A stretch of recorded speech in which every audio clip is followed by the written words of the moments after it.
Olá, seja bem-vindo! Nesta videoaula, nós vamos falar sobre propriedades físicas dos compostos orgânicos.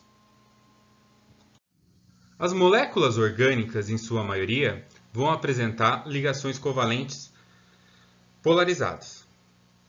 Um exemplo de uma ligação covalente polar está sendo apresentado agora, que é o caso do HCl, em que o cloro, por ser mais eletronegativo que o hidrogênio, vai puxar esse par de elétrons em direção a si. E quando ele puxa esse par de elétrons, ele vai formar o quê? Ele vai ter uma densidade eletrônica mais negativa, porque esse par de elétrons vai estar mais próximo dele. E o par, estando mais longe do hidrogênio, ele fica com uma densidade eletrônica positiva. E a gente utiliza esse delta minúsculo, para estar simbolizando a densidade eletrônica. Ou seja, a molécula ela possui polos. Mas como eu consigo medir isso? Através do momento de polo, que nada mais é do que essa carga formada multiplicado pelas distâncias que estão separando essas cargas entre os átomos. A unidade no sistema internacional seria Coulomb vezes metro, mas é mais utilizada a unidade debye em caso de momento de polo. E isso para moléculas diatômicas. Vamos ver como que ficariam com moléculas poliatômicas?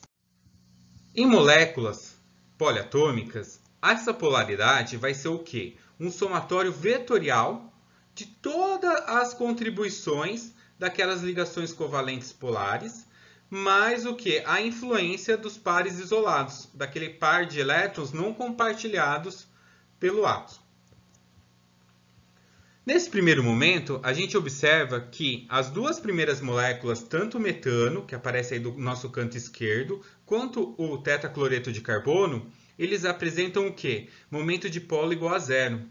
Porque a soma vetorial, todos esses vetores, eles são equivalentes.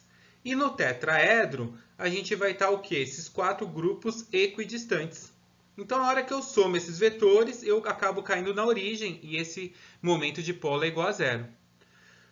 Na molécula da nossa direita, a gente observa que a gente tem o cloro-metano. Então, eu tenho um cloro e 3 átomos de hidrogênio. Esse vetor do cloro, vai ser diferente dos demais. Então, se a gente observar até pela seta, a hora que eu somo esses vetores, ele não vai cair na origem. E aí ele vai apresentar uma polaridade, que é o que está sendo mostrado aí. A gente não consegue calcular, mas a gente consegue estimar que esse momento de polo é diferente de zero. Nos últimos exemplos ali, a gente tem o quê? O átomo central ele apresenta pares de elétrons não compartilhados. E aí não tem como errar, gente. Toda vez que o átomo central tiver par de elétrons não compartilhados, essa molécula vai ser polar. Então vai apresentar polaridade. Então nem precisa ficar tentando imaginar a soma vetorial. Pode ter certeza que esse momento de polo é diferente de zero. As forças intermoleculares têm grande influência nas propriedades físicas dos compostos. Elas podem ser definidas como a força de atração que vão manter unidas as espécies, que podem ser moléculas e íons. Uma molécula polar, a gente vai chamar ela de dipolo permanente, e uma molécula apolar de dipolo induzido. Então, conforme for variando o tipo de interação entre as espécies, entre as diferentes espécies, a gente consegue o quê? Saber se ela é forte ou fraca. Por exemplo, se eu tiver um íon e uma molécula polar, eu tenho uma interação que é a primeira linha ali, íon com dipolo permanente. E ela tem uma força relativa forte. Uma interação dipolo permanente, que eu posso só chamar de dipolo-dipolo, ela vai ser moderadamente forte e ela ocorre entre moléculas polares. Moléculas apolares, por outro lado, vão ter um tipo de interação chamado dipolo-dipolo induzido, que ela é muito fraca.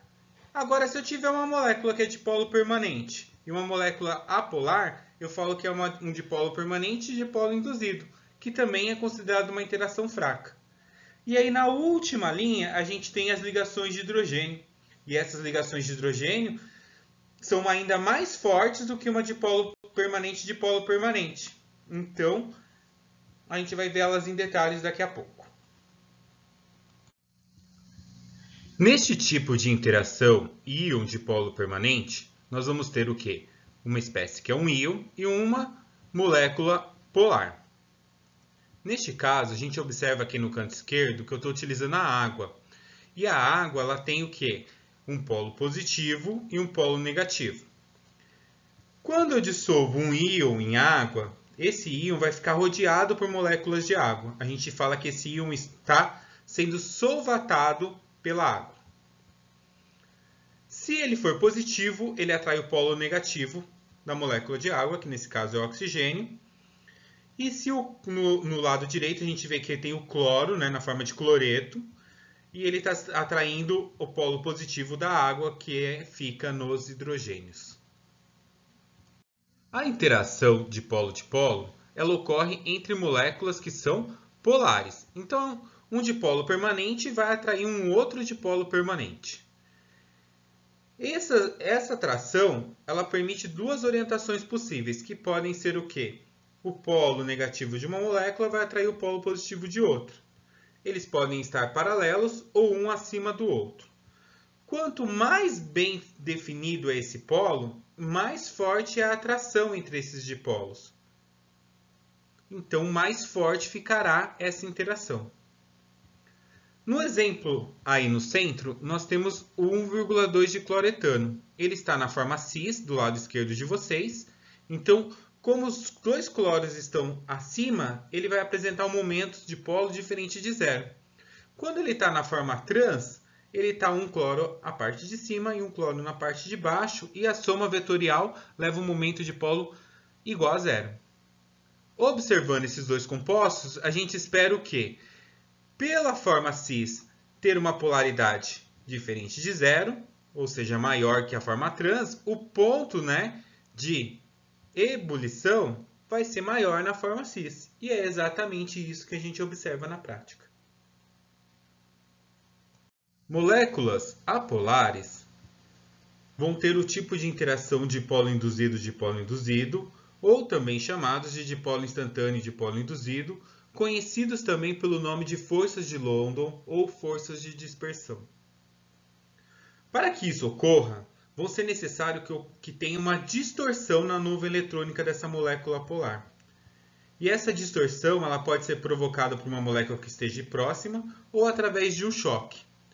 E também pode ocorrer se uma molécula, por exemplo, polar, se aproximar de uma molécula polar. Este tipo de interação dipolo induzido pode ser até mais forte que um dipolo permanente, desde que a molécula tenha o quê? Uma grande nuvem eletrônica. Então, moléculas que apresentam bastante, uma massa molar elevada, né, com vários átomos, ela pode apresentar um termo que a gente chama de polarizabilidade. E essa polarizabilidade permite o quê? A formação desses dipolos induzidos, em que a união vai fazer a força, já que o número de interações vai fazer com que essa interação ganhe força. As ligações de hidrogênio são consideradas um caso especial de interação dipolo permanente. Para que ocorra, é necessário que o hidrogênio esteja ligado covalentemente a um átomo eletronegativo, como o flúor, oxigênio e nitrogênio. Este tipo de interação ela vai ter um polo bem distinto, com bastante diferença entre a parte positiva e a parte negativa, porque estamos combinando o hidrogênio com o elemento mais eletronegativos da tabela periódica, que seriam o flúor, o oxigênio ou o nitrogênio. Então, nesse primeiro caso, a gente está mostrando a interação de ligações de hidrogênio intermolecular, que ocorre entre moléculas.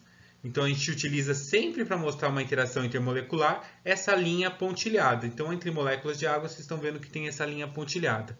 A mesma coisa ocorre entre moléculas de amônia. E ali nós estamos vendo as moléculas diferentes, que é o caso do éter dimetílico com a água. É possível também que a ligação de hidrogênio ocorra intramolecular, entre a própria molécula.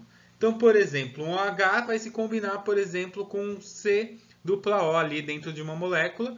E aí você vê que está a linha pontilhada, a linha azul, na molécula do nosso canto aqui, final esquerdo.